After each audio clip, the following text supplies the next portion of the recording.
kun en... Käpötellä, pitäisikö minun käpötellä? Sanopa millä kautta. No, liimatasin Lyyli. Minä olen tuolta Karjalan tyttöjä, tuolta Käkisammen takkaa. Ja sinähän se jäi, kaikki jäi. Kun lähdettiin sinne, niin yksi lammas ja lehmä otettiin ja kaikki muut jäi sinne, kuin maajakonneet, parajakonneet ja kaikki jäi sinne. Voi hyvänen aika. No, minä lähtis ja tein semmoisen, että tuli veli-venäläinen on ja kolkutteli melkein meidän ovelle ja oli siinä nurkalla, niin minä puuron keitin heille. Pisti oikein lämpimän hellan piiriin sen puuron siihen ja sitten niin minä niin laittoi tällainen rotan myrkkyä siihen aika reilu annoksen sitten kunhan Vanja tulloo ja Vanja maistaa sitä minun puuron. Siinä pääsi suopi mokovat kerran, niin ainakin ripuli paskan, jos ei muuta. Joo, minähän olin nuorempana hyvinkin komme. Minä olin päässyt Miss Karjala kilpailuun, vaan ei ne minua sitten ottaneet. No, Saukkosen Siirihän sen sitten voitti, mutta se kävi Siirillekin sitten vähän kalpatin, kun se silloin tuli nämä kaksiosaiset pikkiin, niin se kun tuli siihen uimapolkuun kierrokselle, niin se unohti toisen osan. Voi perkele, kun se unohti toisen osan niistä jutuista, niin se on vähän tuomaristunut liikaa, niin kyllä se hän sai kulkea niin syytteen kansakunnan kiihottamisesta. Hirveet sakot sai semmoisesta asiasta.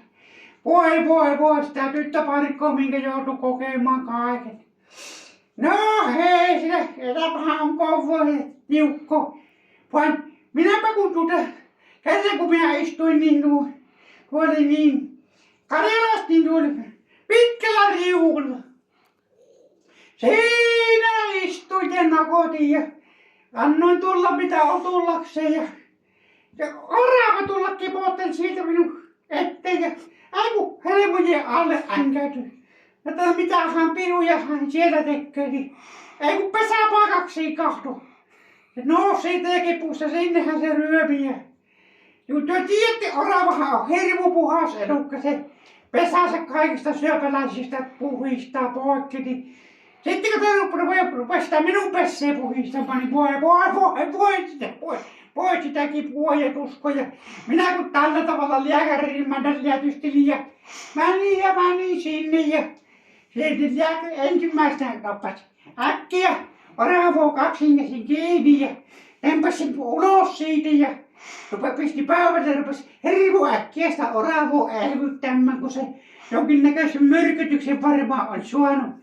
Semmoiset kaasut oli varmaan saanut, että oravaparka kuitenkin siitä selvisi paha.